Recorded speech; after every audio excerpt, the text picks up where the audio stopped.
60 years later, it's still a mystery. A military cargo plane leaves Milwaukee's 440th with 9 men on board. A brief stop in Miami, they pick up number 10.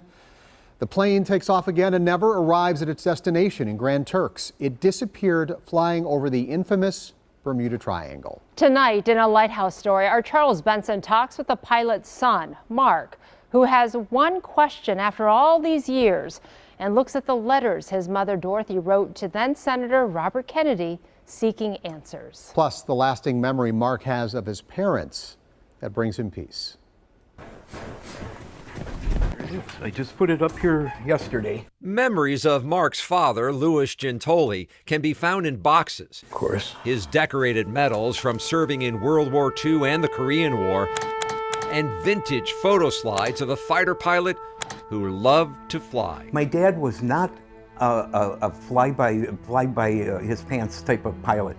He was an excellent pilot. Mark was 12 years old when his father disappeared on that fateful flight on June 5th, 1965. Up until that time, life was good. He was a wonderful dad. We'd wrestle on the floor. He was a very loving, kind man. But everything changed with a phone call. And my mom got a phone call right away. I don't know, I assume it came from the 440th, telling her that, you know, the plane had not landed. They were flying a C-119 cargo plane. A replica now rests at an Air Force museum in Niagara Falls in honor of the men. It was supposed to be a routine flight to deliver an airplane engine at a Grand Turk Island base when it disappeared. News reports suggest a massive search effort, but no debris field or signs of the plane or crew were found. What's the question you want answered to this day? What happened? His grieving mother certainly tried to find an answer. There's a letter in here from Robert Kennedy. She wrote to him and he responded. Typewritten letters with an urgent message to then New York Senator Robert F. Kennedy. I'm curious why she would have written to him as a senator versus our senators. My mom and dad loved John F. Kennedy. They felt that he was an upstanding guy and maybe felt that his brother would be the same. Kennedy promises to look into this matter as Dorothy writes a follow-up letter from We the Wives of the Missing Men, hoping to connect with Kennedy during a visit to Milwaukee in 1966 about this very urgent and important matter. Kennedy writes back, he was unable to obtain any additional information, but tells the wives, I know it's very difficult for you and the other wives and mothers concerned in this incident to keep their courage and carry on in the face of so many disappointments. Mark would carry on, but it was never easy until one day, decades later.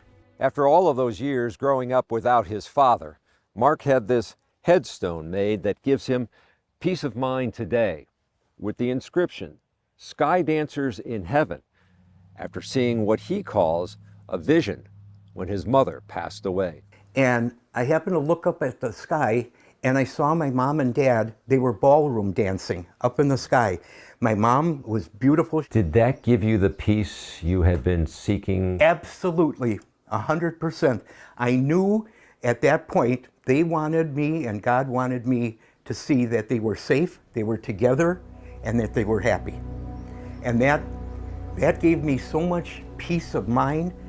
Wow, what a powerful story, Charles. Did the military ever share any peace of mind into what happened? Look, we've requested the final reports from the Air Force about what happened, but previous reporting on this issue suggests nothing conclusive was determined. As for the Bermuda Triangle, it has a long reputation of planes and ships mysteriously disappearing, but there's no evidence of a supernatural phenomenon. So this is Mark's story. There's 9 other people on this plane as well. What about them? Well, he wanted to make sure we remembered all of them, so here's our tribute to those 10 men whose lives were lost 60 years ago.